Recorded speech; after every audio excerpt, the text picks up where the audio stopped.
you who lead nonprofit ventures. On the one hand, you're very fortunate in that you get to run an organization whose mission is aligned with your own personal values. But on the other hand, it's not an easy path that you've chosen, not at all. You work within a flawed system with scarce resources, broken capital markets, insufficient staff, and a volunteer board who may or may not have any idea how to be helpful. I know that sometimes it may feel like the entire weight of making it all work rests solely on your shoulders.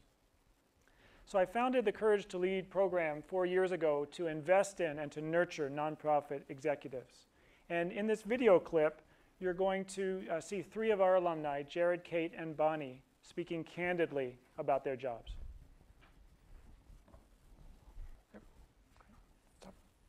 Some of the things that are challenging about being an executive director is that I don't really think it's a job that should be a single person job. I think there's so many parts of it, so many things that you're supposed to know how to do, be able to do, especially in a small organization when you can't afford maybe a financial person and a fund development person and a lead program person, and you've got to be all those things. I think it's kind of a setup for burnout. I think it's a setup for disillusionment. And a setup to just constantly be running and running and running. Do I wish I'd had training and education for it? Yeah, you bet. I know it would have been easier, and there are times that I feel, and I probably shouldn't say it on camera, but there's times that I feel that I am the biggest deterrent to where we should be because of the things that I don't know. It was very draining, and still is, trying to create these boundaries and continue to do the best job I could, but not be overrun. It's like standing in front of an avalanche. You know, it doesn't look too big when it's coming down at the very top of the mountain, and you think, no, I'm fine. And then when it gets in front of you, you realize it's 5 stories big, and you're just one person. And at that point, it's too late, and people burn out, or they quit, or whatever they end up doing. It's not healthy for themselves or for the organization. I've seen too many nonprofit leaders pay a high price because of the unrelenting demands of the job.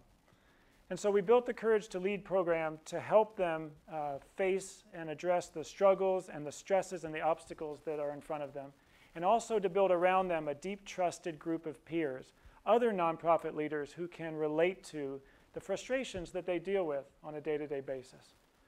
So to those of you who are nonprofit leaders, I know that you are dedicated to helping others, but if you want to be able to sustain that commitment over the long haul, you have to be willing to focus some time and attention on yourself.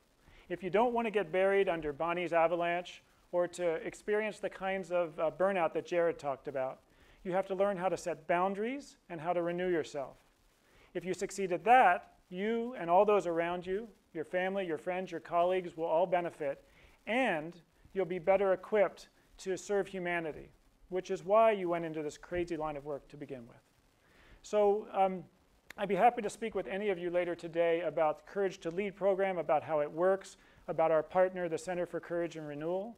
And basically, I really look forward to speaking with anyone who wants to, because we at Courage to Lead really respect the choice you've made as to the work that you do.